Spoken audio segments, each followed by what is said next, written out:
Bonsoir tout le monde. Bonsoir ou Salut à bonjour tous. pour ceux suivant quoi vous nous regardez. Bienvenue dans ce RGB numéro 8 Retro Gaming Bros. Déjà, et ouais, Déjà incroyable. C'est On a jamais été aussi rapide. aussi rapide, moins d'un mois après la sortie du précédent. Nous voilà déjà. Bienvenue, bonne année à ceux qui nous rejoignent, qui n'étaient pas là encore. On est assez nombreux ce soir. On a en plus des invités. Ce soir, nous avons donc Charlie. Bonjour. Et nous avons un invité particulier, Draco. Voilà. Merci pour votre invitation, les gars. Et bien avec plaisir. Est-ce que tu peux le présenter un petit peu, par exemple, puisque tu le connais? Alors, tu es président des Rétro Gamers de Bordeaux. Des RGB. Des RGB, voilà. Donc ce soir, c'est un crossover RGB, c'est parfait. Ah, ça peut donner des idées, ça. Parfaitement dans le thème. Voilà, et bonsoir aussi à Jeff qui est à la régie, qui assure comme un pro ce soir le multicaméra, le décor de partout, les plans de fou. Écoutez, j'espère que ça va bien. On a au taquet de news, on a un bon test en deuxième partie. Je vous propose d'attaquer de suite. On a de la matière, on va y aller. Allez, en avant, première partie, go.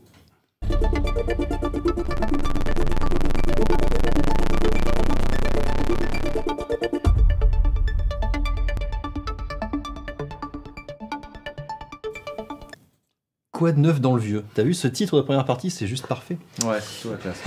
On va démarrer par plusieurs news grâce au CES 2018. C'est peut-être pour ça aussi qu'on est déjà de retour, parce qu'on a C'est eu vrai. pas mal de news au CES. Pas mal d'annonces au CES, oui, Ouais. tout à fait. Alors déjà, on va commencer avec Retrobit. On vous en avait parlé déjà lors du dernier épisode. Retrobit qui avait signé un accord avec Sega pour fabriquer des accessoires. Et ouais. On savait pas trop quoi à l'époque, on espérait des manettes et effectivement elles ont été dévoilées au CES. Alors c'est des manettes pour Dreamcast, Mega Drive et Saturn. Voilà, alors on espérait que ce soit quelque chose de bonne qualité enfin. A priori ça a l'air d'être pas mal quand Ça même. devrait l'être. Ouais. Ça devrait l'être. Ça- Alors, Retrobit, il faut un peu de tout. Hein. En termes de qualité, ça va du bien au très bof. Hein. Et là, ça a l'air plutôt propre. En même temps, s'ils ont une licence avec Sega, on peut espérer qu'ils assurent derrière, hein, qu'il y a une charte de qualité minimum. Ouais, parce que là ils affichent vraiment le nom Sega et tout. C'est pas Ah ouais. comme AT Games qui fait des mini Mega Drive, mais en mettant bien leur logo dessus. Moi, ça me fait toujours un peu peur quand même quand Sega délègue un petit peu la fabrication d'accessoires ou de machines. Ça me fait toujours un peu peur. Comme on disait, on espère que ça sera de la qualité de ce que fait 8BitDo. Oui, alors c'est ça. On croise les doigts. C'est ce que je me disais. Il faudrait que ce soit de la même qualité que ce que fait BitDo pour Nintendo. Même si c'est pas Nintendo licence officielle, mais voilà. Ou Under Control aussi. Il y a Under Control qui fait des manettes Mega Drive depuis quelques temps déjà. GameCube aussi. Ok. Voilà. Là, je les connaissais pas. Donc là, celles qui ont été dévoilées, donc pour les trois consoles hein, que j'ai citées tout à l'heure, à chaque fois il y a trois versions. Il y a la version pour jouer sur la console d'origine, filaire pour jouer sur la console d'origine. Donc avec la vraie prise d'origine. Avec voilà. Après, vous avez une version pour jouer sur PC, donc avec une bonne vieille prise USB. On voit, ouais. Et après, vous avez la version, vous avez une version Bluetooth, donc qui se connecte sur un peu tout. Et vous pouvez même jouer sur vos consoles d'époque grâce à un petit dongle Bluetooth qui s'adapte sur les prises de la console d'origine. C'est tellement ce que fait BitDo. C'est pareil. Non, mais ils ont raison. Mais bon, voilà. C'est parfait. Non, mais c'est. Non, mais ça, c'est bien qu'ils couvrent aussi les gens qui sont plutôt chez Sega. Voilà, donc c'est Voilà. plutôt sympa. Il y avait personne qui le faisait jusqu'à présent, comme le faisait BitDo pour Nintendo. Ben tant mieux. Voilà. Ma manette Mega Drive 6 boutons, tant espéré. Je vais pouvoir Bon, par l'avoir. contre, Mais elle existe déjà depuis longtemps. Hein. Oui, non, mais de bonne qualité. non, mais que tu peux utiliser sur, je sais pas, un Recalbox, un Retropie, un truc comme ça. Ah ouais. Sans fil. Par contre, je trouve que la news est pas hyper précise. Enfin, la news de. L'annonce. L'annonce, ouais, parce que j'ai regardé un peu les articles qui étaient publiés. Ils disent bien qu'il y a trois versions, mais les boîtes, là, sur les photos que tu as montrées, on voit la Mega Drive avec le dongle Bluetooth. Ouais. Mais les autres, on voit que du filaire. On ne sait pas si. On voit pas les trois types de manettes côte à côte, quoi. Non, il n'y a pas le détail. Je pense qu'ils n'ont pas Ouais. encore tout sorti en termes de produits. Et puis surtout, pendant qu'ils ont annoncé ça, ils n'ont pas annoncé ni de date, ni de prix pour la sortie. Donc, alors après, Retrobit, ils sont quand même assez forts pour faire des annonces et derrière ne rien sortir. Oui. Ouais. On en Là, reparlera on en tout à reparlera l'heure. un peu plus tard. Donc, Je me demande ce si les serait- photos, c'est pas des photos de manettes officielles déjà. Ah, tu crois qu'ils auraient mis des manettes officielles C'est possible. J'ai l'impression. Ça. Ou alors elles sont vraiment Non, parce que j'ai vu, copie-conformes. j'ai vu celle de Saturn, elle était un peu dégueu quand même. Sur les autres incrustes, ouais, elle est un peu- Je l'ai pas pris cette photo parce que justement elle était pas très belle, mais. Bon. Non, Bon, à parce suivre. que, enfin oui, c'est vrai que les cartons c'est écrit Retrobits, mais les manettes on sait pas. À suivre. Oui, Ça, pour les moi, cartons, c'est c'est une facile à imprimer. Après, il faut voir. Pour toi, c'est une officielle. Ouais. Ça tombe, tu veux dire la même que celle-là, quoi. Ouais, c'est vrai. Celle-là, c'est une collector par contre. Pourquoi? C'est la mienne. Logique. Ça vaut tout. Bah oui, tous les souvenirs sont là. Bien Bon, joué. d'une annonce au CES à une autre, il n'y a qu'une news. On reste chez Retrobit, mais on part chez Nintendo cette fois, parce qu'ils tapent Ouais. un peu dans toutes les boutiques. Donc ils ont annoncé aussi une nouvelle Game Boy. Donc ça s'appelle la Go Retro, et rappelez-vous les dernières, au CES 2017, du coup ils avaient annoncé la Super Retro Boy qui est ici. Voilà. Ouais. Et on en avait parlé, et on avait été un peu hypé par... Ah ouais, on était Celle-là hyper. semblait cool, ouais. elle était semblait hyper super enthousiaste, cool, hein. ouais, carrément. Et donc, alors stéréo, l'écran de malade, Surtout, compatible tu avec les pouvais jeux. mettre des jeux Game Boy Advance aussi. Carrément, avec un écran de qualité surtout, les boutons et le form factor de la Game Boy d'origine Ah ouais. quasiment adapté. Et il s'est rien passé, il n'y a rien qui est sorti. Il y a rien qui est sorti, a priori, pour des questions de marque aussi avec la Game Boy. Ouais, ils ont carrément annoncé qu'ils ont mis le projet en stand-by vu que Nintendo a renouvelé la marque Game Boy. Game Boy tout court et tout ce qui va avec, ce qui est logique. On peut s'attendre à des annonces, des sorties de la part de Nintendo. Bon, du coup, Retrobit n'a pas lâché l'affaire. Ils ont sorti un nouveau truc qui s'appelle la Go Retro. La Go Retro, donc c'est une portable, voilà, qui est comme ça, donc qui reprend toujours un petit peu le form factor de la Game Boy. Par contre, on a zéro nom pompé de chez Nintendo, hein, donc on voit Go Retro portable. On ne peut pas savoir que c'est une Game Boy à part le design qui est un peu qui ressemble. Donc il y a 350 jeux qui arrivent préinstallés dedans. Majoritairement du Capcom, Data East, Irem et Jaleco. Voilà. Entre Il y a 7 quelques Megaman. Quelques Megaman, ouais, avec Capcom évidemment et tout ça. Bon, c'est pas mal quand même. Il y a 7 à 10 heures d'autonomie dedans, donc il y a une batterie intégrée. Par contre, il n'y a pas de port pour les cartouches Game Boy, ni Game Boy Advance. Ça, c'est la loose. Ça, c'est la loose. Ça, c'est dommage. C'est la fin. Ouais. Tu es obligé de Enfin, c'est passer la fin. par les jeux intégrés. On ne sait pas si on peut étendre les jeux dedans ou pas. Non. La finition a l'air un peu bof. Je crois que c'est sur cette incruste-là qu'on le voit. Bon, après, c'est peut-être un prototype pour le salon. Hein. Ouais, parce qu'il y a les deux formes de boutons quand même. Il y a le pad Ouais, mais ça, Super NES et. ça aux Ça, ils le US, font des fois. Ouais. ça aux US, ils ont l'habitude d'avoir ces boutons-là, puisque la Super NES chez eux a les boutons comme ça. Ouais, voilà, c'est peut-être. Donc c'est peut-être comme ça. Après, Un c'est vrai que test. les boutons, ils font un petit peu. C'est surtout la peinture qui fait un peu Voilà. cravasse, mais C'est fini à la main. c'est voilà. sûrement un prototype. Et la liste des jeux, je sais pas si donc on voit sur l'écran là 20 en un, il y a marqué, c'est typiquement les cartouches all-in-one que tu peux trouver Les trucs sur chinois, le marché ouais. chinois, des trucs. Il y a Joe Mac hein, quand même. Ouais, mais l'interface qui va avec, elle est vraiment pauvre quoi. Tu peux trouver des trucs beaucoup mieux que ça. Tu vas voir. Mamdia, elle a donné 80 euros. Merci Mamdia. Ah mais Merci Mamdia pour ce don. c'est très bien. Eh ben on va Merci. l'acheter la console. Alors pour $80, on aurait pu prendre la Super Retro Boy qui ne sort pas, mais du Et coup voilà. celle-ci sort à $35. Enfin, elle est annoncée pour sortir à $35, ce qui est quand Bon, même on plus l'achètera quand abordable. même pas, mais effectivement oui. Bon, à $35, tu prends pas de risque, ouais. $35. Mais attends, parce que dans les clones Game Boy, ce soir, on en a. On a du On en a. stock. Donc on peut encore trouver moins cher, bougez pas. Voilà. Annoncé pour septembre. Pour septembre, tout à fait, septembre 2018, c'est ça. Donc là, il y a vraiment une date, il y a une gamme de prix, etc. Donc pourquoi pas. Les Game Boy, On passe chez le on concurrent. passe chez les concurrents. Alors les Game Boy et les clones des Game Boy, il y en a une tripotée. Et au CES, toujours, encore une fois, il y a le concurrent Hyperkin qui a annoncé sa concurrente aussi, clone Game Boy, qui s'appelle cette fois la Ultra Game Boy. Donc là, ils se sont pas embêtés. Le nom, la licence, Ah oui, eux on par s'assoit contre ils y dessus, vont on y va. les Pas de deux pieds problème. dans le plat, c'est bon. Alors Hyperkin, si vous connaissez, c'est ceux qui font la Retro N5, Retro N5, Retron 5, je sais pas comment vous dites, qui est déjà une console rétro où on peut plugger différentes cartouches Nintendo dans une même console en fait. Sega aussi. Qui est Hein. NES, Super NES et Sega, tout à fait, c'est vrai, oui, tout à On fait, ils peut font aussi chez Sega. Sega, c'est vrai. Pardon. C'est ce côté la Team Sega. Ouais, c'est ça, on dérive là-bas. Ça reprend le look de la Game Boy Pocket, donc plus petit, un peu plus petit format. Le châssis est entièrement en alu, ouais, voilà, que c'est un petit peu comme ça. Donc là, elle est grise plastique, mais là, elle est entièrement, on va mettre les photos, châssis entièrement en alu, donc on voit bien que ça ressemble quand même beaucoup, donc plus petit. Voilà. Un LCD couleur rétro éclairé. Bonne qualité, hop là. Voilà, donc ça c'est un petit peu indispensable sur les clones maintenant si tu veux avoir un petit peu de qualité au niveau de l'écran. 6 heures d'autonomie, pas de câble Link, donc on peut pas jouer à plusieurs sur la Game Boy, ce qui est dommage. Recharge, batterie intégrée. Surtout pour Pokémon. Recharge par USB-C, bon, ok, pourquoi pas.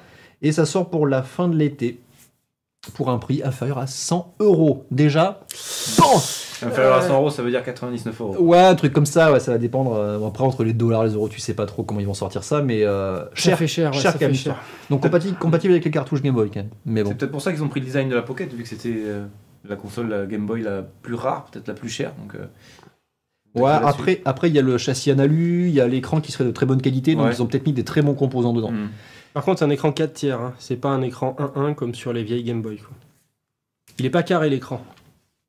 Sur celle-là, c'est pas celle-là, c'est la suivante. Pardon. C'est la suivante. Effectivement. Attention. Effectivement. Donc du coup, dans les clones de Game Boy, parce que moi j'ai commencé à en avoir une tripotée qui sortait des clones de Game Boy, plus ou moins récemment en fait. Et donc effectivement, tu as parlé de la GB Boy Color. Ouais, je pensais à qui est celle-là ouais. plutôt. Cette truc-là qui est sorti il y a quelques années. Ça, c'est un top, ça. Voilà, il y a 2 ans et Ça, quelques, c'est un top elle du est top. sortie, GB Boy Color, et en fait, donc elle est trouvable géniale. pour 30 € à peu près. Pas cher. Ouais. Alors pour le coup, c'est un écran 4 tiers, donc le forme de l'écran est pas tout à fait pareil que Ouais. l'écran carré de la Game Boy, mais elle est rétroéclairée, donc c'est un vrai rétroéclairage en backlight et pas en frontlight, hein, comme on peut trouver sur certains trucs. L'écran est de très très bonne qualité, ça gère le câble Link, ça gère les cartouches, ça fonctionne avec des pipiles. Donc t'as pas une batterie intégrée que tu peux changer comme tu veux. C'est du très très bon matériel pour tous ceux qui l'ont pu la tester ou qui l'ont eu en main, franchement. Alors moi, je l'ai testé. Ouais. J'ai testé parce qu'on a un pote, Soon, qui l'a. Elle est géniale, quoi. Du coup, je me la cherche régulièrement sur Internet. Je trouve plutôt entre 40 et 50 €, mais c'est. Voilà, une j'ai super regardé pour machine. préparer l'émission, je l'ai trouvé à 30 € sur Bon. AliExpress, je crois. Ouais, alors c'est ça, il faut aller la chercher sur Ouais. les boutiques chinoises. Et des fois, en fait, elle a d'autres noms, mais c'est le même appareil que tu vas récupérer derrière. D'accord. Ouais. Donc GB Boy Color, maintenant, c'est quelque chose qui est très, très répandu comme nom, et donc les gens se l'arrachent. Et des fois, en fait, tu la trouves sous d'autres noms. Et j'ai vu des gens qui ont acheté ça sur un clone de Game Boy. Alors, les clones de Game Boy sur AliExpress ou Gearbest, tu vas en trouver une tripotée. Hein. Sur les e-commerçants chinois, tu vas en trouver tellement plein et de la qualité tellement variable. Bon, voilà, celle-là, elle est plutôt vraiment Celle-là, pas elle mal. est bien, bah, surtout 30 € quoi. 188 jeux préinstallés, mais il y a beaucoup de doublons comme tous les Ouais. clones Game Boy comme ça, donc il faut compter environ 66 originaux, ce qui est déjà pas mal. Et plus Sachant- le cartouche, quoi. Voilà, sachant qu'il y a un port cartouche en plus, donc on peut y aller. Alors du coup, j'ai fait un petit tour Qu'est-ce que tu nous as trouvé d'autres? des autres clones. Alors, il y a des clones qui sont sortis assez récemment, comme celui-là, qui est, celui-là d'abord, le Beat Boy. Ah, c'est pas le même. Alors celui-là, ça a été en financement participatif. Non, c'est pas tout à fait la même chose. Et maintenant, c'est dispo sur le site officiel. En fait, tu peux l'acheter. C'est 40 $. C'est assez cher pour ce que c'est. Mhm. Sachant que c'est une console qui reprend un form factor de Game Boy, mais qui est vraiment toute petite. Alors, j'ai pas. Un peu tassé, ouais. Elle est toute petite, assez tassée. Il y a 4 boutons quand même. Et par contre, dedans, tu as que de l'émulation de jeux NES. Voilà, donc il y a une tripotée de jeux NES et Une tu NES, peux D'accord. que de la NES. Alors ça fait assez bizarre sur une portable, mais pourquoi pas. Et tu peux pas l'étendre. Et les jeux sont limités dedans et t'as que ça. Alors il paraît, pour ceux qui l'ont testé également, que le plastique est moyen, les boutons sont pas terribles, et voilà, c'est un peu dommage. Par contre, il y a un autre clone, dans la même veine, qui est disponible aussi, qui s'appelle la Cool Baby. Alors, On dirait le même. non, mais c'est le même, en fait, ils ont pris les mêmes plastiques. Ah oui. Par contre, ils ont revu un petit peu les croix et le matériel qui est dedans. Et celle-là, elle est plutôt pas mal, tu la retrouves à 15 € sur AliExpress. Ah, 15 €. 15 €, ouais, c'est pas mal. Donc tu peux pas étendre les jeux non plus, ils arrivent avec des jeux préinstallés, mais franchement, c'est le petit jeu électronique Tiger que t'avais quand t'étais petit, quoi. 15 C'est des € sur un jeunesses truc aussi comme dessus. ça. T'as des jeunesses et des jeux Game Boy, ouais, tout à fait. Ah ouais. Donc t'as un peu de tout. Et t'as beaucoup de clones ou de modes de jeux chinois, tu sais, des fois ils reprennent des licences, ils adaptent, enfin c'est des trucs bien crades, bien dégueulasses. Mais quand t'as fait le ménage dans tout ça, il te reste quand même des jeux originaux qui sont assez sympas. je regarde jamais AliExpress, mais quand je vois ce truc-là, 15 €. Mais c'est ça, 15 €, tu prends zéro risque. moi, quoi. j'achète. Ça, j'achète. Mais ouais, c'est ça, voilà, t'achètes, tout à fait, on est d'accord. Et puis tu files Fais ça des petits cadeaux au tu pire. files ça à un gamin ou tu fais un cadeau, etc. Voilà. Donc les clones Game Boy, il y en a vraiment une tripotée, et moi j'en vois passer régulièrement sur les gens qui les testent, notamment des chaînes YouTube qui testent ça, ils se font plaisir. À 15-20 $ comme ça sur un site chinois, tu peux y aller. Voilà. Allez, on va passer maintenant sur du C64. Oh Et de quoi on va parler? De Little Big Planet. non, je comprends En pas. développement sur C64, pas de problème. Et bon, ça, encore, il y en a des jeux en développement. Mais là, c'est carrément développé par Mark Healey, le créateur de Little Big Planet. Le mec il se faisait chier, il s'est dit, tu vois, bon, la PS4, c'est trop facile pour développer. On va chercher un truc encore plus dur. Allez, Commodore. Il a, on dé- retourne il a- à il a l'âge débarqué de- un jour sur le forum C'est Lemon64. Il est salut les mecs, je suis en train de développer Little Big Planet. Donc voilà, il s'est remis au code. Après, c'est un amoureux du C64. Il en avait un quand il était petit. Il a commencé là-dessus. Donc voilà ce que ça donne. Ceci Il a commencé explique à faire des niveaux, à commencer à faire la gestion du bonhomme. Bon là, c'est pas animé, mais vous pouvez le chercher en animation. L'animation du sprite, elle est assez terrible. Hein. Franchement, c'est hyper fluide, c'est détaillé et tout. Le mec aime le challenge quand même. Pour une machine aussi vieille, c'est balèze quoi. Il arrive à faire un truc assez fluide, assez joli. Et ben voilà. Depuis 4 mois, s'il poste des vidéos à chaque fois Ouais, de ses c'est ça. progrès, on On voit peut- qu'il galère un peu, mais Il a une petite chaîne YouTube, il a pas beaucoup de gens qui le suivent franchement et ça mériterait d'aller voir parce qu'il a 5 ou 6 vidéos, je suis allé voir quelques-unes où on voit sa progression en fait dans ce qu'il développe et c'est vraiment sympa déjà de le voir comment il développe et de voir le résultat qu'il obtient avec Commodore 64, c'est quand même enfin, c'est assez impressionnant d'ailleurs. Et alors c'est pas un Little Big Planet tel quel, hein, c'est inspiré de la licence. Donc il y a Oui, le personnage, oui. ça a plus un jeu de plateforme aventure, il on va sait faire un pas jeu de trop. plateforme. Ouais. Voilà. Par contre, il y a des trucs qui sont impressionnants. Donc, on voit des trucs. Enfin, on peut y jouer avec l'émulateur VIS, qui est un émulateur C64. Et tu le vois développer et lancer l'émulateur en même temps, enfin, comme tu ferais sur un développement mobile actuel. Donc, c'est assez. Il y a des outils quand même assez modernes pour développer dessus. Et moi, ce qui m'a fait impressionner, enfin, ce qui m'a vraiment impressionné, c'est dans la dernière vidéo, tu le vois comment il crée ses niveaux. Et en fait, il a modifié l'éditeur de niveau de Unity, donc la plateforme de développement des jeux modernes. Il crée son niveau dans Unity carrément. Il exporte et après ça, il importe dans son jeu. Et avec un fichier texte qui traduit, il récupère le niveau directement sur Commodore 64. Donc il développe Voilà. sur C64 avec Unity quand même. Donc le mec, c'est vraiment un gros malade. Voilà, mais c'est impressionnant. Ça me fait halluciner ces gens-là. Bah écoute, il retrouve le plaisir de développer son jeu lui-même, tout seul, dans son garage. C'est vrai, c'est ça. pas mal. C'est pas Espérons mal. qu'on puisse le tester un jour. Quoi. Il est dispo, hein. Ah ouais? Tu peux commencer à regarder des trucs. Oui, je crois qu'il est disponible hein, déjà. Sur le forum, tu peux récupérer des préversions. D'accord. Lemon 64. Ouais, allez voir. C'est ça. Allez, on reste dans les trucs très vieux. On va passer aux ZX Spectrum. Mais encore une fois, le grand pas des licences. Voilà. Dead Space sur ZX Dead Spectrum. Space, le démake Incroyable. sur ZX Spectrum. ZX Spectrum, pour ceux qui ne savent pas, c'est un des premiers ordinateurs personnels, en tout cas au Royaume-Uni, qui est sorti en 82. Et donc là, c'est Radastan qui nous a sorti ce jeu. Alors, c'est vraiment un petit jeu. Hein. Alors, je vais vous montrer les graphismes. Ne partez pas en courant. C'est une Ça, très vieille ça prend machine. Voilà. Donc, il a refait Dead Space, mais en Ouais. vue du dessus. Quand j'ai vu la news, je me suis dit, oh, c'est génial! Et quand j'ai vu la creuse, j'ai fait, ah, what? Ça Parce donne qu'au envie. début, tu as vu l'objet. Tu as vu l'objet Voilà. collector et ensuite C'est t'as ça, vu c'est t'as ça. vu les En fait, graphismes. C'est tu ça, vois c'est les ça. premières, tu vois le packaging autour et tu te dis, c'est trop Voilà, donc c'est bon, c'est un petit jeu. Bah, de toute façon, sur ces machines à l'époque, on n'avait pas des jeux incroyables. Mais la nouveauté, c'est que bon, il est disponible en téléchargement. Et surtout, en fait, ils vont le vendre sous forme physique sur le site Byte Maniacos. Non, chez Matra.net même, pour les versions physiques. Et les versions physiques, ça ressemble à quoi? Ça ressemble à ça, voilà. Ils n'ont pas fait le travail à moitié. Ouais, Non, c'est les boîtes vraiment sont la belles. classe. Ouais. Ouais.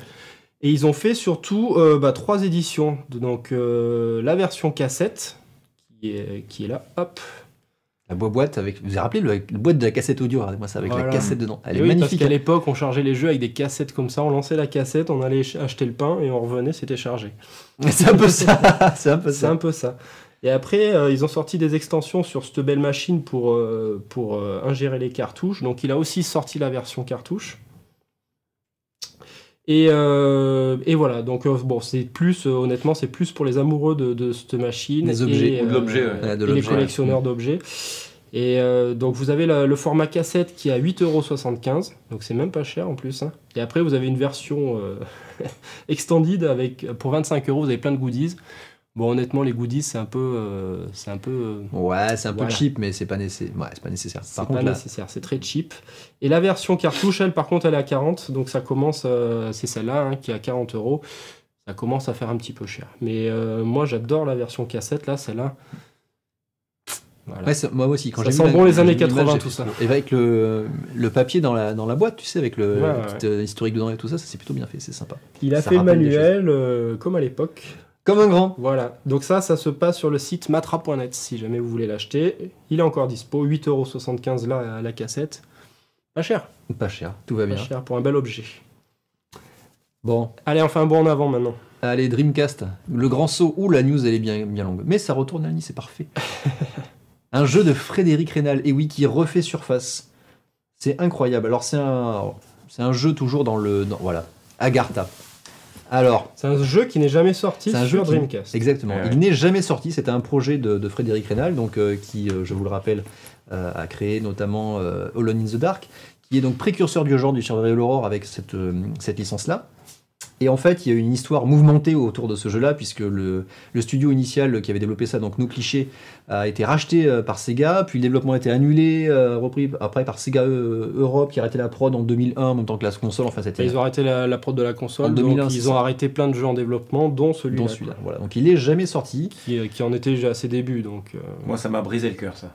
Et il y avait, et c'est ça, c'est arrivé en même temps que la chute de la fin de la console. Ah Donc ouais. effectivement, il y a encore des jeux qui étaient très, très attendus par les fans et de la console notamment, dont celui-là. Et effectivement, ça a mis un coup.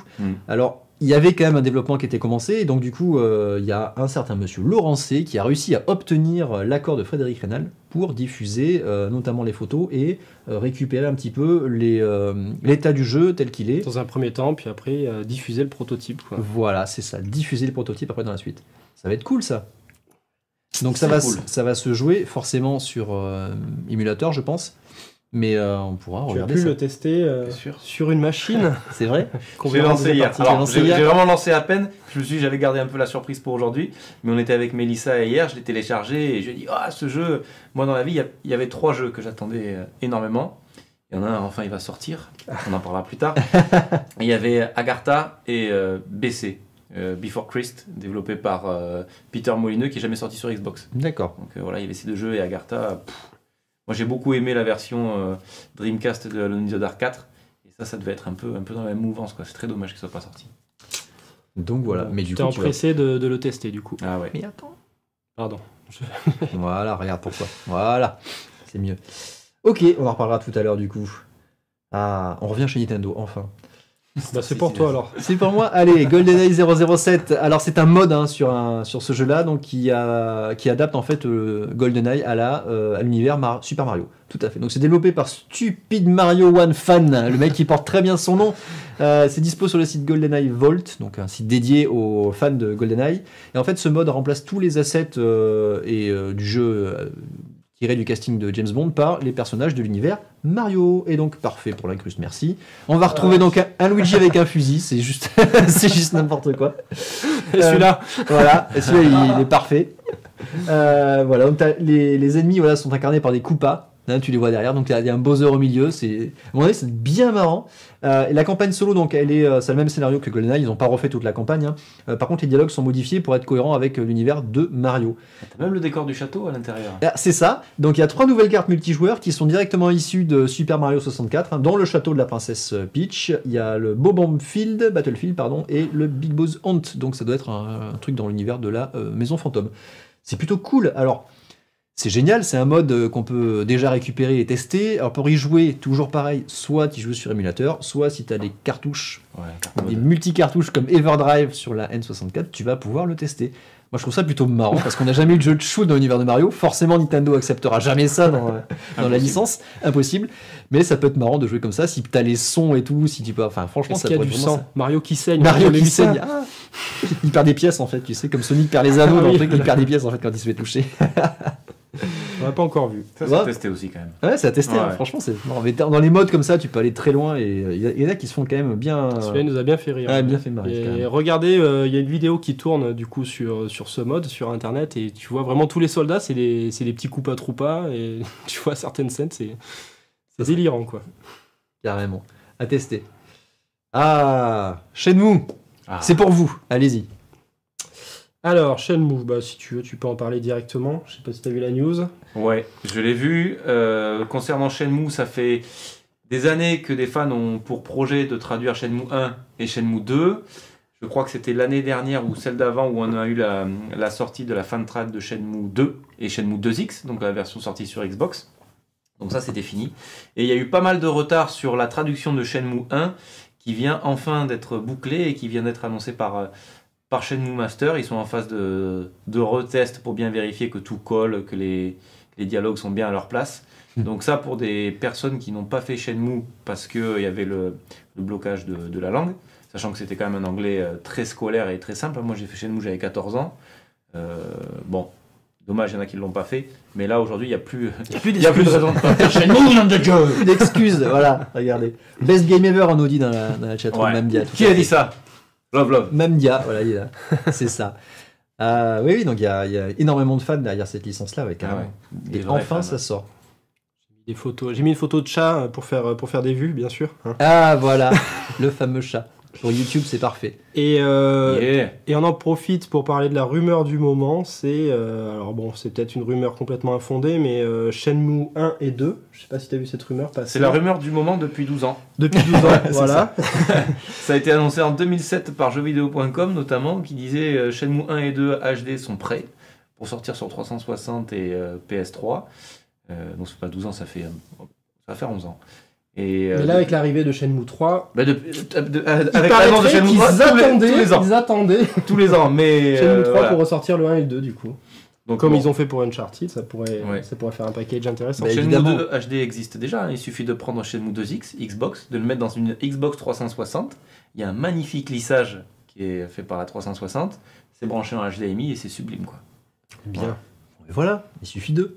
Non, mais forcément, ils vont les ressortir. Enfin, quand ils vont avancer dans le planning, je pense, de Shenmue 3, ils vont les sortir avant pour faire monter la hype, pour attirer les gens, les remettre dans la licence. Il serait idiot de ne pas le faire. Il y en a beaucoup qui le font. Mais bon, si on devait compter les conneries de C'est Sega, ça. malheureusement, Ouais. Ah, voilà.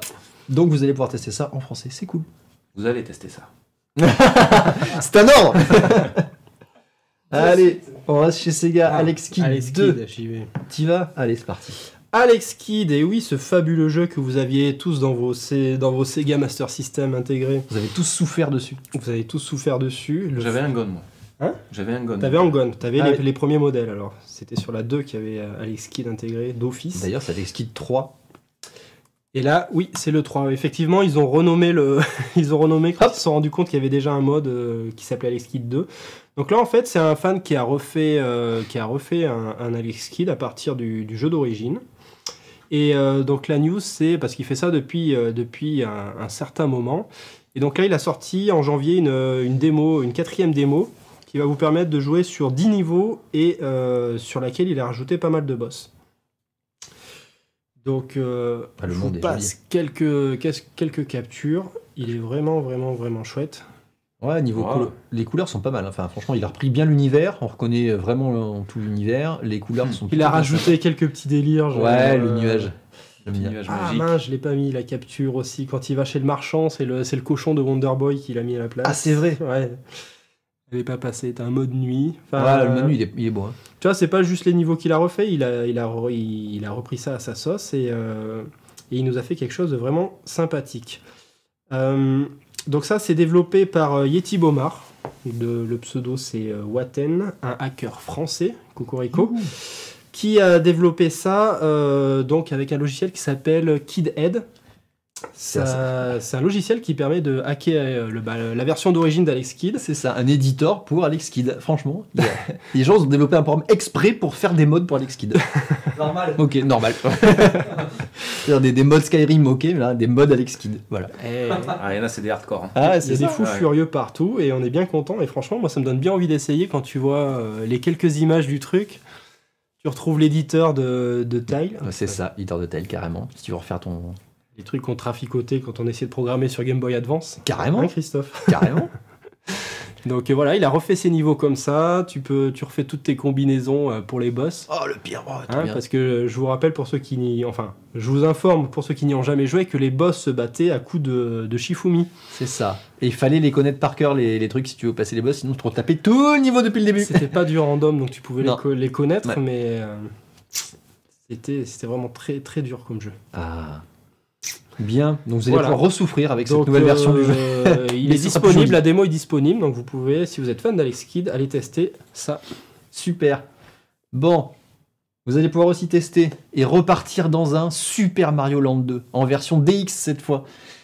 C'est un mod ou un hack, hein, comme on peut le lire ici. C'est un modeur nommé Toulouse qui a... Un remaster. Parce que...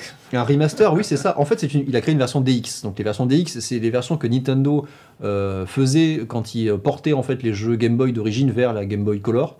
Donc ils injectaient en fait les couleurs, ils leur faisaient tous les assets colorés en fait pour la Game Boy Color. Et donc là, c'est un mec qui s'est dit, je vais faire ce boulot-là moi-même. Et donc pour le faire, en fait, là, t'as pas un éditeur tout prêt. Hein. Là, tu vas carrément dans le code du programme et tu réécris une partie. Donc il a modifié ça en assembleur directement. Chapeau. Là, on passe dans le hardcore. Là, on est vraiment dans le hardcore. Un autre fou furieux. Et donc en fait, il a utilisé quasiment la même technique que Nintendo quand eux faisaient les versions DX des jeux, hein, puisqu'on a vu ça sur d'autres trucs. Au passage, il a corrigé 2-3 trucs, il a optimisé le jeu et du coup il y a moins de lag, puisqu'il y avait quelques lags sur la version Game Boy d'origine. Moi je me rappelle un petit peu certains niveaux où tu avais un petit peu trop d'ennemis ou un décor assez chargé. Et puis les sprites étaient vachement plus gros que dans Super Mario Land 1. Donc, oui, tu faisais 4 pixels dans le 1 c'était Mario ça, Land, dans le c'est 2 tout petit. c'était ça. Là, donc, là, ils sont méga grands, voilà. La Game Boy pouvait souffrir un peu. Ouais, il était déjà magnifique à l'époque, hein, le 2. Carrément. Pour la Game Boy de l'époque, franchement, la première Game Boy, il était quand même assez fou, notamment la taille des sprites et les niveaux, du fait que tu aies une carte où tu pouvais te balader. Franchement, c'était vraiment sympa. Mais alors là, les graphismes retravaillés, on dirait vraiment un Mario World, donc le Mario 4, hein, Super Mario 4, dans une Game Boy. Et voilà, donc il y a en plus un mode Luigi, puisque tu peux jouer avec incarner le personnage Du coup, de il a Luigi. rajouté Luigi, ouais, et sa physique un peu particulière. Voilà. Ça me plaît, ça. Avec les sauts, voilà, attention. Voilà. Donc il saute un petit peu plus haut, Il un mouline. petit peu plus mou et il mouline en l'air, etc. Voilà. Donc c'est récupérable, donc c'est un hack, donc c'est pareil, donc il faut récupérer, c'est un patch que tu appliques sur la ROM d'origine pour peu que tu l'aies. Voilà. On vous mettra les liens à chaque fois hein, dans la description YouTube. Alors pour y jouer c'est pareil, c'est soit émulateur, soit vous faites des trucs sympas et vous pouvez vous la retrouver sur une portable pareil. Et voilà. Vous avez une version colorée directement disponible là-dessus, vous voyez. Et ben, je l'ai testé là-dessus, c'est vraiment Regardez comment il est sympa. beau. Et là, tu trouves. Cette version-là, tu l'as trouvée sur le store ou faut que tu hackes ta 3DS? Chut. Non, elle n'est pas sur le store, non, c'est pas Enfin, je veux officiel. dire, un moyen de le trouver dessus, quoi. Non, en fait, il faut que tu récupères la ROM Game Boy et en fait, tu l'injectes dans une Virtual Console. D'accord. Donc, c'est considéré par la DS comme un jeu Virtual Console, mais dedans, en fait, tu remplaces le jeu par un autre. Voilà. Et donc là, tu retrouves ça, donc c'est sur une 3DS, et donc tu vois la différence quand même. Ah ouais. Déjà, t'as un plus grand écran, et en fait, le graphisme est vraiment sympa. Puis c'est un des meilleurs Mario, hein, en 2D. Pour Mario Portable, c'est un des meilleurs, ouais. En 2D carrément. Moi, j'adore celui-ci. Voilà, et donc j'ai commencé à me le refaire du coup pour l'occasion. Voilà, carrément sympa. Le mec fait de l'optimisation d'assembleur, high level. Et ouais, tout à fait. Et ouais, Il y en a. heureusement qu'ils sont là ces gens, parce que là ça nous fait presque un nouveau jeu. Enfin, ça nous fait en tout cas une bonne excuse pour refaire Super Mario Land 2. Ah ouais, non mais franchement, allez-y, si vous pouvez replonger dedans, allez-y. Hein. Franchement, il est vraiment sympa. Voilà. On a parlé de jeu, on va parler un petit peu de lecture. Une dernière news sur laquelle je vais pas m'étendre, c'est Génération Jeux vidéo années 80, donc le livre qui est là, qui a été l'objet en fait d'une campagne Kickstarter qui a démarré fin 2016. C'est un livre qui vous parle donc de l'univers des jeux vidéo de 1980 à 1990, qui a été fait donc par les amis de JV Le Mag. Ah bah oui, Enfin, des amis Sylvain de Tastet, Patrick Helio, et carrément. Patrick Helio, voilà, qui sont connus forcément. Hein, si vous suivez un peu la presse jeux vidéo, vous connaissez JV Le Mag, un excellent magazine. Ils font des hors-séries terribles. Ils Ouais. font des hors-séries terribles, tout à fait. Et donc là, ils se sont lancés dans cette campagne Kickstarter. Ils ont récolté leurs 50 000 € pour lancer le projet. Et donc, fin 2017, on a reçu les livres. Et la news, c'est que donc il est disponible à l'achat pour tout le monde. Depuis le site JV Le Mag, vous pouvez y aller. Il est à 25 €, avec 5 € de frais de port. Donc pour 30 €, vous avez un super bel ouvrage niveau qualitatif. C'est très très bon. Je vous referai plutôt une critique plus détaillée une prochaine fois, parce que j'ai pas fini de le lire déjà. Ça parle, Donc, ça parle magazine aussi à l'intérieur, j'ai vu. Ça, il y a ça plusieurs parle un mondes. peu de tout. Alors, En fait, c'est ça qui est assez cool. Pour moi qui suis né en 89, donc qui n'est pas du tout connu les années 80, il parle pas que de jeux vidéo, il parle de ce qu'il y a autour aussi. D'accord. L'univers. Du contexte, de l'univers, de la pop culture, etc. Et c'est vachement intéressant Ouais. pour ça. Et bon, forcément, ils balayent aussi les année par année les jeux cultes, mais ils en profitent aussi pour montrer les jeux qui ont apporté des innovations. Il y a Technique. certains jeux dont on parle plus, mais qui ont été le premier FPS, le premier machin. Wolfenstein. Non, Castle Wolfenstein. Catacombe 3D. Catacombe 3D. Ouais. Tout à fait. Tu l'as lu? Non. Mais je le sais, je suis sûr J'ai que vu Cascouille que- était prêt à dégainer pour le dire. Parfait. J'ai vu Celui-là. Castle Wolfenstein, ok. Et Maze War plutôt. Maze War dans les années Ah ouais, 70. alors là, c'est Même encore- pas, tu vois. Je sais pas si on peut le considérer vraiment comme le premier FPS, mais... C'était un peu comme du Dungeon Master, hein. Tu faisais case par case et c'était très moche, mais bon, c'était en 1960, dans les années 70, donc on peut pas trop leur en vouloir non plus. Voilà, ils en profitent donc pour parler des innovations de l'époque et puis comme disait Jeff pour parler de tout ce qu'il y a autour. Donc c'est un très bon livre. Ouais, des images d'objets que tu vois pas partout, ouais. Non. Des espèces de C'est très très bien machines mis. Nintendo qu'on mettait dans les bars. Les tabletop, ouais, t'avais les La t'as maquette. le mode arcade et le tabletop, il y avait celui de Donkey Kong que j'ai vu tout à l'heure. Enfin voilà, Voilà, il y a donc, plein de trucs vraiment sympas. Forcément, ils parlent de. C'est pas que des Non, c'est images pas- ouais. et c'est pas que du texte, c'est vraiment un bon mix entre les deux. Il y a un peu de tout, ça traite vraiment de tout, c'est vraiment vraiment sympa. J'ai feuilleté tout à l'heure en fait avant de commencer et c'était vraiment vraiment sympa. J'ai vu des trucs. Ça parle d'Atari au Zénith, Ouais. des salles d'arcade, etc. et de leur disparition malheureusement. Mais bon. Un très bon livre, voilà. 25 €, 300 pages, donc Il y a de quoi revenir. vous avez de quoi lire, hein, vous pouvez y aller. Et voilà, on va Super. partir sur la partie 2. On a fini les news, on va partir sur la partie 2, tout à fait.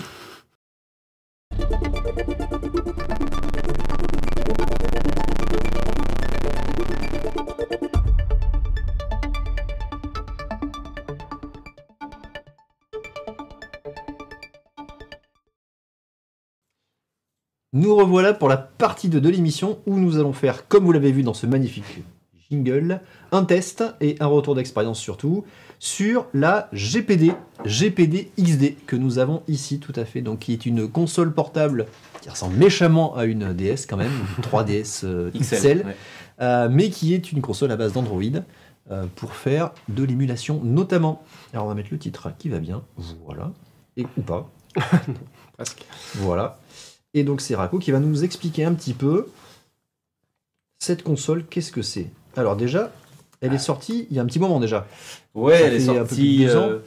fin 2015. C'est ça. Ouais, fin 2015. Moi, à cette époque-là, j'étais en plein dans ma période. Je veux une console hybride, une console open source, comme on appelait. Et voilà, j'avais à l'époque une Arcos Gamepad 2. Et celle-là, quand ils l'ont annoncé, j'ai trouvé que le form factor était parfait, que ça faisait vraiment console, alors que c'est comme une tablette en fait, hein, puisque tout est tactile. L'écran est tactile également, ok, Ouais. super. Tout Donc il n'y a est qu'un seul tactile. écran, un grand écran en haut. Il y a exactement les mêmes fonctions qu'une tablette Android. D'ailleurs, même tu pourras donner les références, enfin les caractéristiques techniques, mais Tout à fait. on est sur vraiment le même type de technologie. Voilà, c'est l'Android classique, donc c'est effectivement un OS tablette qu'il y a dessus. Elle fait 300 grammes à peu près, donc c'est dans la moyenne des consoles portables. 6000 mAh de batterie, donc entre 8 et 11 heures de jeu données Ouais. par le constructeur, suivant ce que tu lances comme jeu dessus. Évidemment, c'est un écran 720p, donc c'est plutôt de la bonne qualité. 2 Go 5 de pouces, RAM, ouais. 5 pouces. Mm. 5 pouces 5 pouces, ouais. Ouais, 5 pouces, c'est vrai qu'il y a des bordures. un Ouais, t'as petit les peu. bordures Ouais. ici. Là. Ouais. 2 Go de RAM, donc on a le temps de voir venir. Pour Android, c'est pas mal. Entre 16 et 32 Go de stockage intégré, donc il y a deux versions différentes en fait. Mais il y a un port micro SD pour étendre ça jusqu'à 128 Go, donc tu peux y aller mastoc. Elle a le Wi-Fi, elle a de l'USB OTG, donc on peut brancher des manettes notamment, du USB dessus. Elle gère aussi le mini HDMI, grâce auquel on peut streamer du coup la console ce soir, voilà. Et en fait, c'est une vraie tablette Android, une vraie interface Android dessus, mais avec tout le form factor d'une console derrière. Des vrais sticks, des vrais Des boutons. vrais sticks, des vrais boutons. C'est des sticks qui ressemblent un peu à ceux de la PS Vita, un peu plus larges. Plus large, ouais. Et Mais là, dans l'autre sens, on va peut-être. normalement, elle gère aussi ce qui est affichage sans contact avec les télés qui sont compatibles. Donc, Ah. je sais que ma télé, elle l'est. Alors, j'ai jamais Affichage sans testé. contexte. Enfin, je sais pas comment Le comment WiDi, le dire sans il y en a fil. deux, il y a Ouais. deux trucs, effectivement, il y a le WiDi, enfin c'est le... Je vois ce que c'est. Ouais, WiDi, ouais. C'est le Voilà. WiDi, c'est ça le truc Ok. Wi-Fi Et, direct pour streamer du HDMI par du Ouais, Wi-Fi. moi, je passe toujours avec le micro HDMI parce que c'est plus simple. Tu m'étonnes. Par contre, elle a un défaut, c'est qu'elle n'est pas Bluetooth.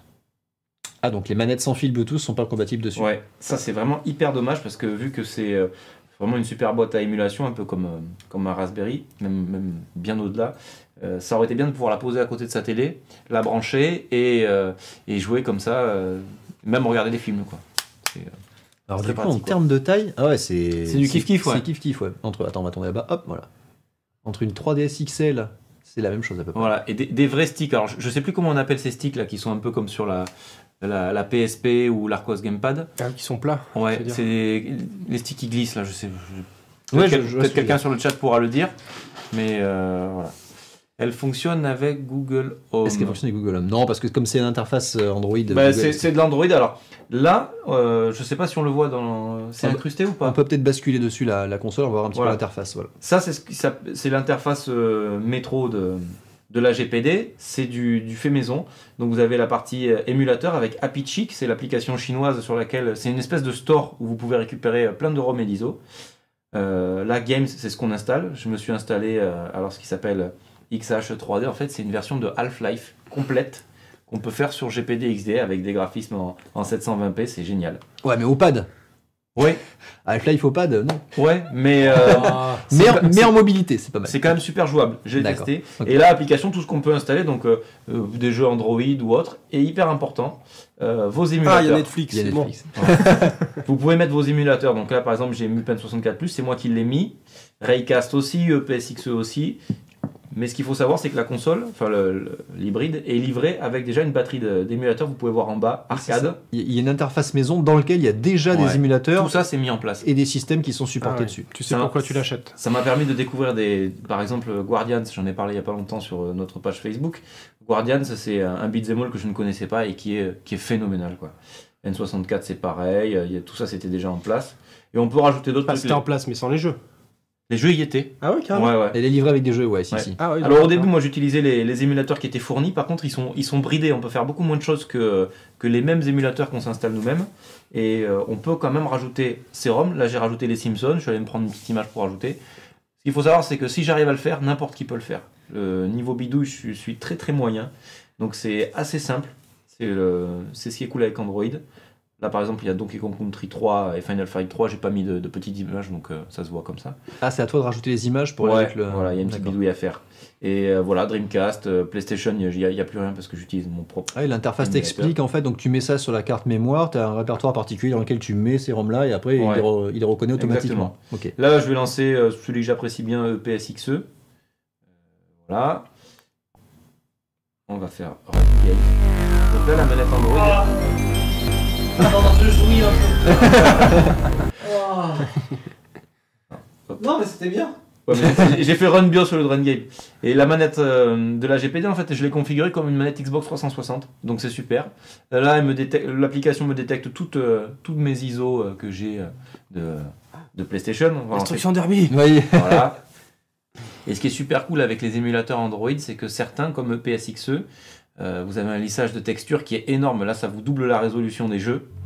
Donc c'est. Ah, ça c'était une autre question que j'avais parce qu'effectivement, pour avoir rejoué il y a quelques temps à Destruction Derby sur la PS1, le vrai, Ouais, tu saignes des yeux, c'est horrible. On a saigné des yeux. Ouais. Ah ouais. Sans vous mentir, le truc de la PS1, j'ai eu une petite érection. Et encore, il n'y avait pas le son. Hein. Ah bah moi je l'ai eu. Ah, toi tu l'as eu aussi là. C'est pour ça que j'ai joué. Ah oui, carrément. Carrément, il y a l'anti-aliasing qui est fait. Ouais, ouais. Donc ça c'est le moteur qui le supporte, hein, il prend ça. Et c'est quand même super fluide pour de la. C'est ultra fluide. Ah, j'ai envie d'y jouer, ça y est, c'est bon. D'accord. Donc en fait, il y a. Donc là tu as pris EPSXE, ok super. Ouais. On Euh, va mettre notre émulateur si tu Non, vas-y, tu peux continuer. On peut poser des questions en même temps que tu peux jouer, il n'y a pas de problème. Donc ça, c'est un émulateur que tu as pris parce que c'est le premier ou le plus recommandé ou tu en as testé plusieurs et Ouais, du coup, en t'as fait, trouvé je traînais beaucoup sur un forum qui s'appelle Open-Console. très très bon. Il forum. est fantastique ce forum. Enfin, c'est Pour il est- l'émulation, Ah ouais. y a rien de mieux. Il est carrément. génial et il y a plein de devices, enfin de machines comme ça qui existent. Il y a JXD, il y a Arcos qui en fait, GPD en faisait des assez grosses et moches au début avant de passer à ça. Tout ce que j'apprends à faire, je l'apprends grâce à ce forum, quoi. Et au début, en fait, je me suis lancé là-dedans par le biais de la Game Gadget que j'ai découverte en 2013 à la Paris Games Week. Le gars me l'a vendu en me disant ouais, ça émule de la 8 au 32 bits, vous pouvez jouer à la PlayStation. Et je lui ai dit mais pourtant il n'y a pas de gâchette, il n'y a pas de stick analogique, donc bon, c'était une daube infâme. Mais Ouais. c'était une daube infâme, mais quand même Doom se tournait super bien dessus. Et arrivé à la Game Gadget, j'ai voulu apprendre à m'en servir. Je suis allé sur le forum, on m'a dit c'est de la daube, achète autre chose, voilà ce qu'on me propose. Et j'ai découvert comme ça plein de choses. Et je voulais mettre un petit jeu, voilà. Je mets ce jeu-là, c'est pas anodin, c'est Tobal 2, qui a été développé par Squaresoft, un jeu de baston dont les personnages ont été dessinés par Akira Toriyama. Et on a eu Tobal numéro 1 en Europe, mais jamais Tobal 2 qui est resté au Japon, qui est un jeu, moi, que je considère bien mieux que Tekken 3. Et là, en fait, vous pouvez trouver sur Internet, bien sûr, des fan trade, des versions traduites. Donc là, ça a été traduit en anglais. C'est ça l'intérêt de l'émulation notamment. Voilà. C'est Et que, ouais, je vais vous montrer un peu le jeu. Enfin, c'est juste un bonheur de retrouver un jeu comme Tobal, quoi. Ouais, là aussi, t'as le lissage carrément. Tu Ouais. vois bien que. Alors, ça lag un petit peu parce que y a le micro HDMI qui est relié. Il faudrait que... Ah, ça influe sur la console. C'est-à-dire que sur l'écran portable. Ouais, parce qu'en là-bas. fait, D'accord. la console gère deux affichages, celui de la console et celui de l'écran. Et il faudrait que je diminue un peu la résolution qui est envoyée via le câble micro HDMI pour que ce soit un peu plus fluide. Mais tous les jeux PlayStation sont extrêmement fluides. Et quand il y a un souci, ça vient pas de l'émulateur ou de la bestiole, ça vient surtout de l'ISO qui est mal foutu, quoi. D'accord, qui n'est pas un format d'origine. Ou... Voilà. Ok. Je relance parce que j'ai mis bonne note versus et bien sûr on est sur un joueur. Et la Dreamcast passe super bien. Là, on a vu que tu avais l'émulateur Dreamcast Ouais. dessus. Ça passe super bien. Ah, ça c'était une question tout à fait. Donc la Dreamcast, c'est toujours c'est la limite en fait sur les plateformes d'émulation. Tu te dis c'est le système Ouais. qui passe ou qui passe pas qui définit un peu la puissance de la machine. Et là, C'est ça ça. passe sans problème. Ouais. Bon là c'est hyper lent, vraiment à cause de cet affichage qui est doublé. Mais on voit la qualité des textures, c'est beaucoup mieux que sur une PlayStation originale. C'est super propre. Ouais, alors que Voilà. tu mets une PlayStation sur ta télé, c'est pas pareil. Et voilà, je vous garantis que normalement c'est fluide si on est juste en train de jouer à la console. Et alors, la magnifique Dreamcast, on va la mettre. Donc c'est une version Android 4.4 hein, qui a dessus. 4.4.4, ouais. 4.4.4, c'est ça, KitKat, donc qui n'a pas évolué. Il y a eu des mises à jour en 2015 dernièrement, donc ça n'a pas été remis à jour depuis. Par contre, ça suffit pour le peu qu'on fait dessus. C'est-à-dire que là, on va pas chercher à avoir la dernière version d'Android pour avoir le dernier système à jour. Le système est stable a priori. Est-ce que tu veux tester Agartha? Ah, pourquoi pas. Alors me demande pas les Non, touches, vas-y etc. Charlie, prends le câble, va pas jusqu'à moi. Me demande pas les touches, etc. parce que je l'ai à peine lancé. Alors le jeu dont on parlait en première partie, vous voyez, il est déjà disponible en mobile en plus, carrément. Vous voyez ça, c'est hallucinant. Voilà. Je choisis la date du jour. De toute façon, normalement, on peut juste marcher, hein, d'après ce qu'il disait sur les news. Tu peux te promener, juste inspecter te le truc, promener. c'est ça. Voilà. Oui, c'est ça. Donc ça va jusqu'à la Voilà, et Dreamcast. boum, t'es direct dans le jeu. C'est vraiment un prototype. Et il neige. Il fait froid, on est en plein hiver. Alors d'une, tu vois que le jeu il était pas trop mal pour l'époque déjà. De deux, tu vois que la GPD elle souffre pas trop, quoi. Ah, c'est pas mal, c'est intéressant. Alors, cette machine-là, donc toi, tu t'en sers régulièrement Moi je m'en sers absolument pour tout. pour tout.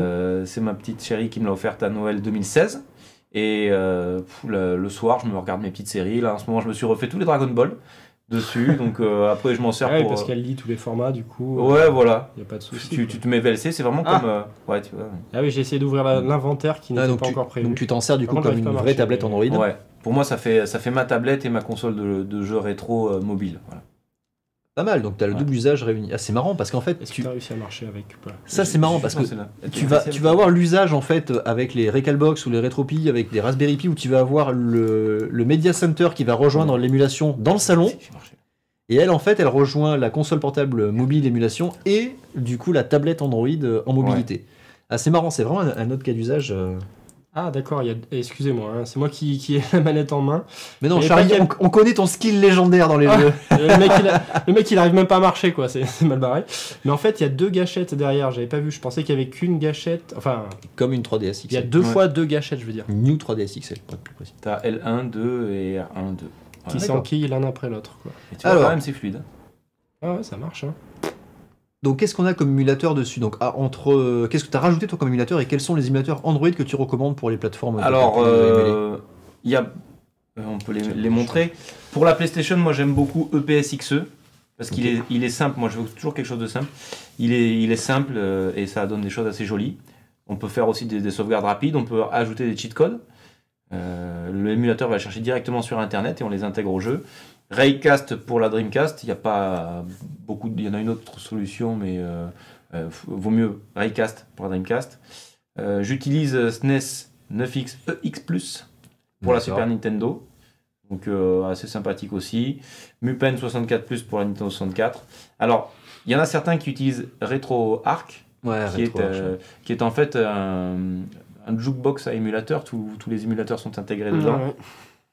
J'ai essayé, j'ai trouvé que c'était moins facile pour moi, donc je préfère garder les émulateurs un par un pour les lancer, quoi.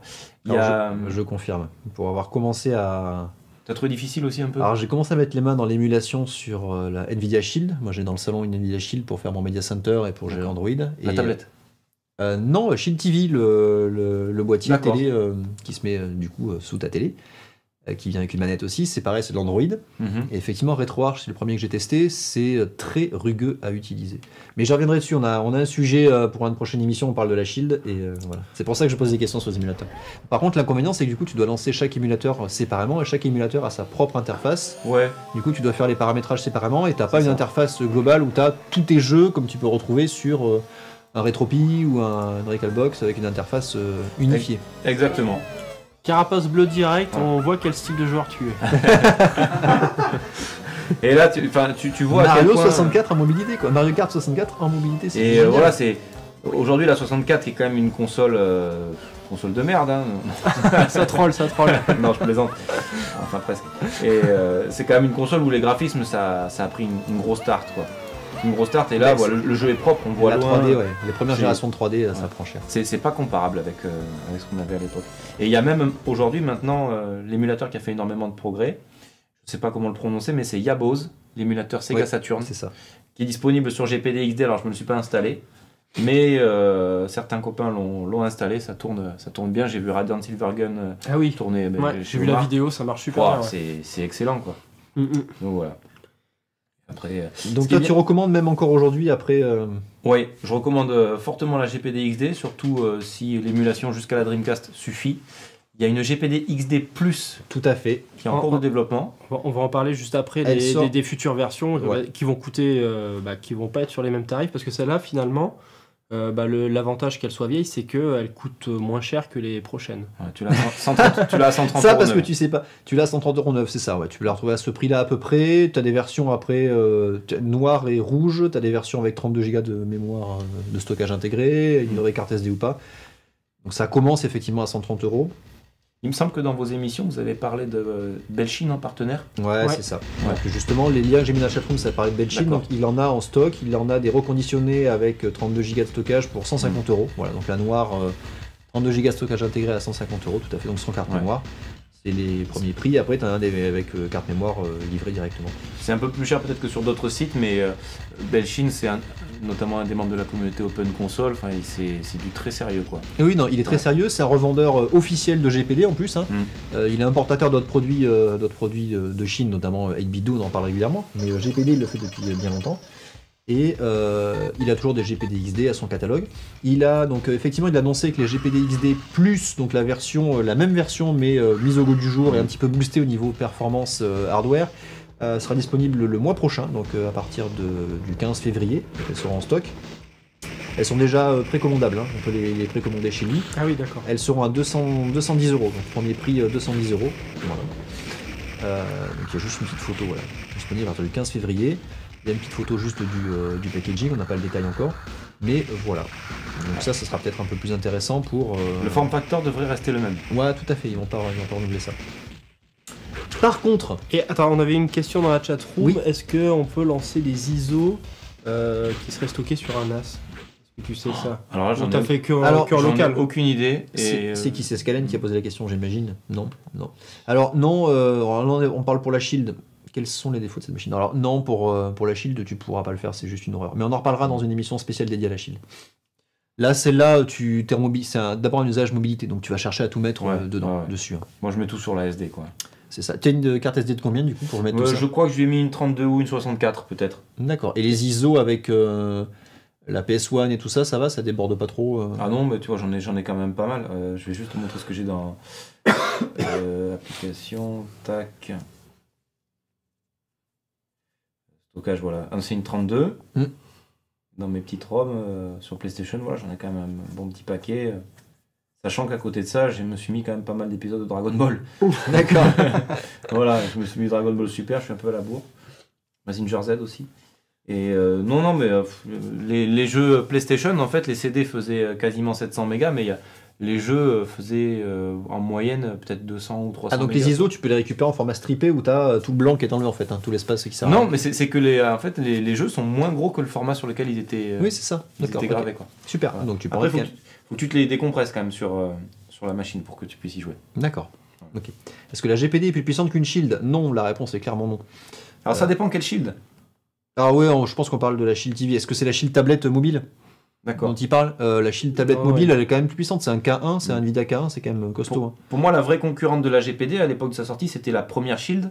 J'en parlais tout à l'heure avec Ah oui. Charlie. Celle qui ressemblait à une énorme manette de Xbox Mm. avec un écran sous forme de clapet qui se refermait. Tout à fait, je vois Voilà. de laquelle tu parles, tout à fait. Sur laquelle tu pouvais streamer des jeux déjà avec des spécificités Nvidia.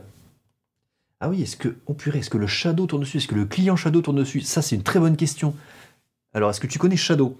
C'est un Les PC dans le c'est un cloud. PC gaming dans le cloud en fait. Donc tu as un PC à distance sur lequel tu te connectes avec un soit une Android justement, soit un PC moins puissant, soit un Mac.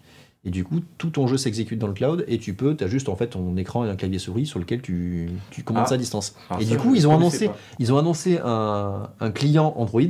Et du coup, si ça fonctionne là-dessus, c'est vrai que c'est une très bonne question. Tu as directement le gamepad intégré. Donc tu peux jouer à tes jeux Steam, par exemple, directement en Qui soit mobilité. compatible sur un Android 4, quoi. C'est ça le plus. Il faut vérifier en fait la compatibilité du client Shadow. Je suis pas sûr qu'Android 4.4.4 ça suffise en fait. hein. En général, maintenant ça commence à partir d'Android 5. hein. Mais à vérifier. Peut-être que dans la GPD XD plus du coup le. Oh là là, répète. Peut-être que du coup il y aura une version mise à jour d'Android sur la GPD X+. En parlant des nouvelles prochaines versions de chez GPD, on va parler de la GPD Win 2. Qui est leur nouvelle killer console portable. Alors, il y a deux versions hein, chez GPD. Il y a les GPD XD Android Oui, et on a les pas parlé GPD de la Win. il y a les GPD Win qui sont les versions Windows. Il y a la GPD Win 1 qui est la version Windows existante à aujourd'hui, à peu près l'équivalent sur Windows, qui est un petit peu limité aussi en termes de hardware. Par contre, la GPD Win 2, donc qu'ils ont annoncé il y a peu de temps, qu'ils ont lancé le Kickstarter en fait, ou le Indiegogo, je sais plus lequel c'est, mais le crowdfunding pour récupérer en fait du financement pour lancer la console. Elle est disponible bientôt en mai 2018 du coup. Et alors là par contre on va rigoler parce qu'on passe de la GPD Win 1 qui avait un Atom à celle-là, la Win 2 qui a un Core M3 carrément, donc les nouveaux Core M3, donc ceux qui sont ultra passifs. On aura entre 4 et 8 Go de RAM, 64 Go de stockage on passe de 64 Go de stockage à 128 en SSD cette fois en M2, donc on passe en truc beaucoup plus performant. T'as pas le droit de mettre ça. T'as pas le droit de mettre ça. On passe d'un écran 5.5 à un écran 6 pouces avec du Gorilla Glass. Voilà une batterie. On passe d'une batterie 6200 à deux batteries 4900 mAh, donc en autonomie ça va le faire. Par contre, le prix, ça fait mal aux fesses. Ouais. Là, on est sur une machine beaucoup plus puissante. On passe à $899. Alors c'est vraiment clairement dans. Win 2. Ouais, la Win 2. Ouais. On est vraiment dans des PC portables. Alors, Ouais, c'est un vraiment- mini PC. ouais. c'est un mini PC portable. On a des images qu'on peut balancer. Si je fais ça, non, parce qu'il faudra passer sur. Si ça marche. Ah non, parce qu'on a que le retour. Ok. Alors ça c'est la une encore. Ça, hein. c'est la à une. partir de. Ouais, c'est mais je là. vois pas. Là, effectivement, on va C'est ce que je te retrouver dis. la comparaison entre la GPD Win 1 et la GPD. Non, Et ça, la c'est- DS. C'est une DS à côté, tout à fait. Hop, voilà. Donc ça, c'était la GPD. Ça c'est toujours la première. Ça, c'était la GPD, donc celle qu'on vous a présentée maintenant, la XD. Ça, c'était la XD. Voilà. Et la GPD Win 2, là voilà, donc elle change un tout petit peu, là, un peu plus arrondie, un peu plus modernisée, on va dire. Il y a quand même un petit ventilateur. Ouais. Donc pour le Core M3, je pense que c'était pas nécessaire, puisqu'il y a des machines qui sortent en mode passif, mais celle-là, on a un. C'est pour ceux qui vont l'overclocker. Je pense aussi, oui, carrément, puisque ça se overclock aussi. Il y a un clavier physique complet. La Win 1 l'avait également, la XD ne l'a pas. Et là, par contre, c'est un vrai Windows, hein, donc c'est un Windows 10 complet, et elle est suffisamment puissante pour aller jusqu'à faire tourner un GTA 5 dessus, quand même. Donc c'est pas rien. Ah, non, Bon, c'est- il faut voir le nombre d'images secondes, mais Après, voilà, il faut voir le nombre Ben, en d'images fait, secondes. ouais, ils baissent la résolution en général Voilà. des jeux pour réussir à les Mm. faire tourner, mais sur un petit écran comme ça, c'est pas forcément gênant. Et ouais, c'est ça, tout à fait. La résolution et la taille de l'écran fait que tu peux baisser en À résolution. part, à part sur la démo de PUBG, vous avez là sur ce lien, hop, je vous le mets en bas. Sur ce lien YouTube, vous avez une personne qui fait des tests de jeux justement sur la GPD Win 2. Et on le voit tester des tonnes et des tonnes de jeux. Il y a par exemple, il a testé l'émulateur Wii U, avec lequel il joue à Ah ouais, Super Mario terrible. Kart. Enfin, il y a Mario Kart 8, pardon. Il joue à The Witcher, qui tourne pas mal, genre à 25 images secondes. Donc, Ah, c'est pour Timo. Ou les Witcher, comme ça en mobilité, purée. Ouais, c'est assez correct. sur la Win 1, tu pouvais faire tourner quand même déjà Skyrim en 20 images secondes. hein. C'était déjà. Donc, Jouable, c'est pas mal, quoi. ouais. Pas mal. Mais pendant 20 minutes. Ouais. Après, t'as plus de Il a essayé PUBG, alors c'était peut-être la version avant que ce soit la version finale, mais là tu vois que ça tourne bien, mais il a tellement baissé la résolution que c'est. Non, mais PUBG en termes d'optimisation, c'est c'est juste zéro quoi. C'est presque. C'est plus pas le jouable. meilleur jeu à tester, je pense. Mais il joue à Doom, il joue à Overwatch et tu le vois tourner sur la GPD Win 2 et ça tourne bien quoi. Pas mal, pas mal. D'ailleurs, on voit. Il y a une comparaison effectivement des performances. Voilà, je vous fais juste ça voilà, pour comparer. Ça, c'est les différences de performance entre la 1 et la 2, la Win 1 et la Win 2, donc ça a quand même un gros La 2, boost. ça va être un monstre. Certains, ça double. C'est clairement un monstre. Et qui dit Windows dit Hyperspin, etc. quoi. Hyperspin, carrément, tu peux le faire. Mais Android aussi, tu peux le faire. Hein. Ah ouais, mais je sais pas si C'est ce que je- alors- Ouais. Spoiler, c'est ce que je suis en train d'essayer de configurer pour ma machine TV. Ah. Hyperspin. Mais là, pour le coup, il faut vraiment mettre les mains dans le cambouis.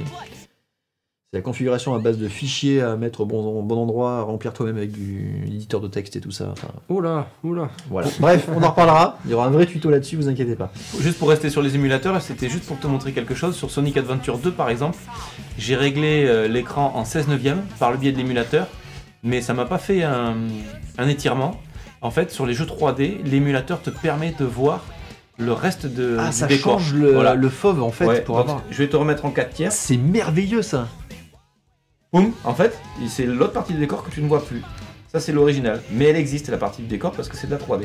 Donc, Et là, on te la montre grâce à l'émulateur. Oh la vache. donc en fait, t'as un jeu augmenté par rapport au jeu Voilà. d'origine, quoi, Ouais. carrément. En plus d'avoir le lissage, Sur des jeux 2D, c'est pas possible. bien sûr. Mais voilà, là, t'as Sonic Adventure 2 en HD sur un vrai 16 C'est neuvième. le remake HD en un bouton quoi. Mais oui, c'est ça.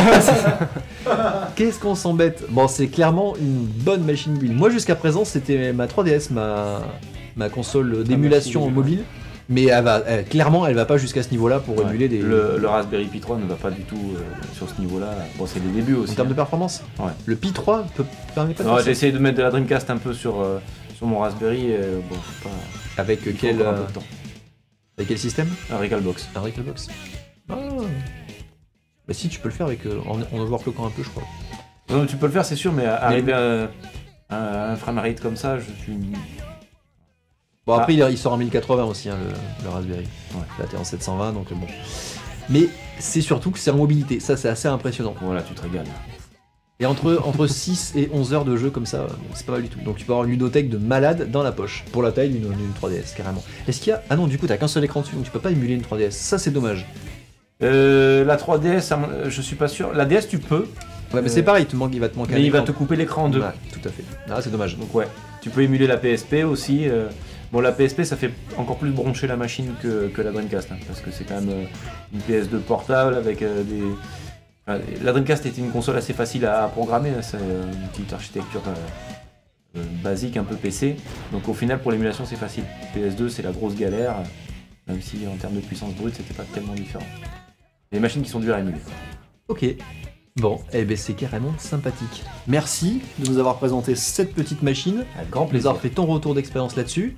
On Moi j'ai intervient. juste une question. Ah, vas-y. Est-ce que j'ai le droit de réavoir le lancement de la PS1? Ouais, je te prépare ça. Je te fais le lancement complet, c'est-à-dire t'as ton logo Sony et ton logo Oui, PlayStation. oui. Ah ouais. Pendant ce temps-là, je vous mets des petits titres comme ça, voilà. Merci d'être venus si nombreux pour nous suivre en live carrément. Vous pouvez retrouver l'ensemble des émissions ou des streams qui vont être faits dans les jours qui viennent sur geeking.fr/agenda, c'est marqué là. Voilà, ou sur le Twitter geekingfr carrément.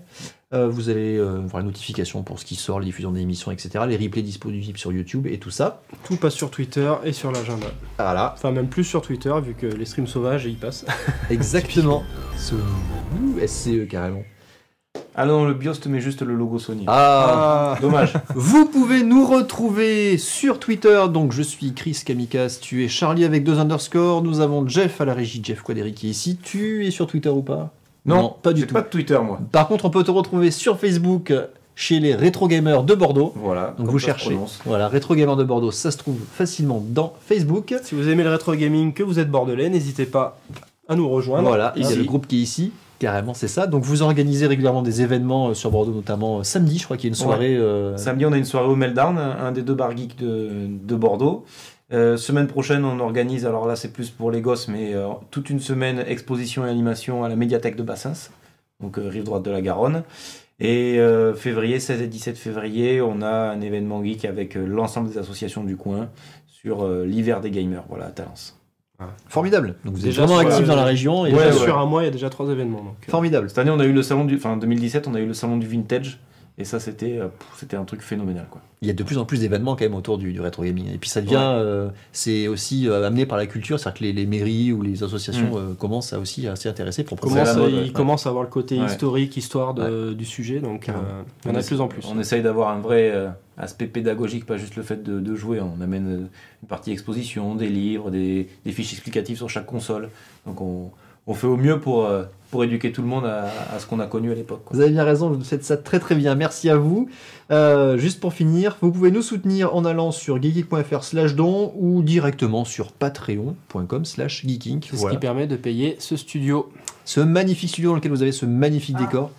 On a Zadis qui nous a donné 2 €. Zadis, merci pour Merci ton à toi pour le don. oui, puisque vous pouvez aussi nous soutenir en passant par Twitch, par PayPal, enfin par partout. Surtout, si vous êtes Amazon Prime, sachez que vous avez droit à un abonnement Twitch Prime gratuit, donc vous pouvez nous faire gratuitement un don. Voilà, allez sur geeky.fr/don, vous allez voir un petit peu la démarche à suivre là-dessus. Et puis merci à vous et à la prochaine. Ciao ciao. Allez, salut tout le monde.